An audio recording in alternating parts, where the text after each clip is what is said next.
Halo semuanya, kali ini kita akan membahas seorang tokoh bernama Ki Hajar Dewantara. Yang pertama terkait dengan biografi Ki Hajar Dewantara. Raden Masuwardi Suryaningrat atau Ki Hajar Dewantara terlahir dari keluarga bangsawan, tepatnya putra dari Gusti Pangeran Haryo Suryaningrat dan Jojo Paku Alam III. Raden Masuwardi Suryaningrat tak kesulitan dalam merentas pendidikannya.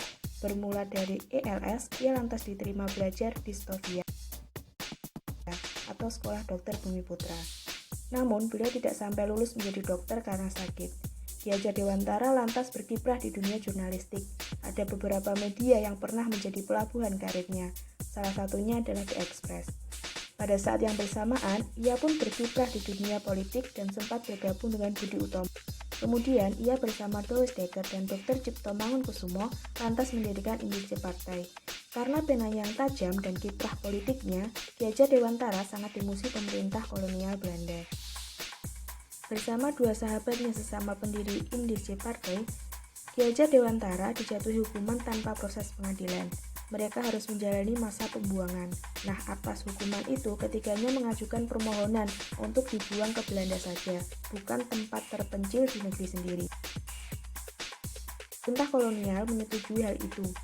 Kesempatan itu pun digunakan untuk mendalami masalah pendidikan dan pengajaran, hingga akhirnya Ki Hajar Dewantara mendapatkan jurisdiksi akte yang memungkinkannya mendirikan lembaga pendidikan. Itulah yang menjadi titik balik perjuangan Ki Hajar Dewantara. Sepulang ke tanah air, beliau mendirikan perguruan taman siswa pada 1922. Perjuangan penanya pun bergeser dari masalah politik ke pendidikan.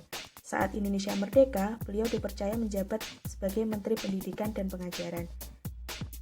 Nah, atas jasa-jasanya dalam merintis pendidikan umum, beliau dinyatakan sebagai Bapak Pendidikan Nasional Indonesia.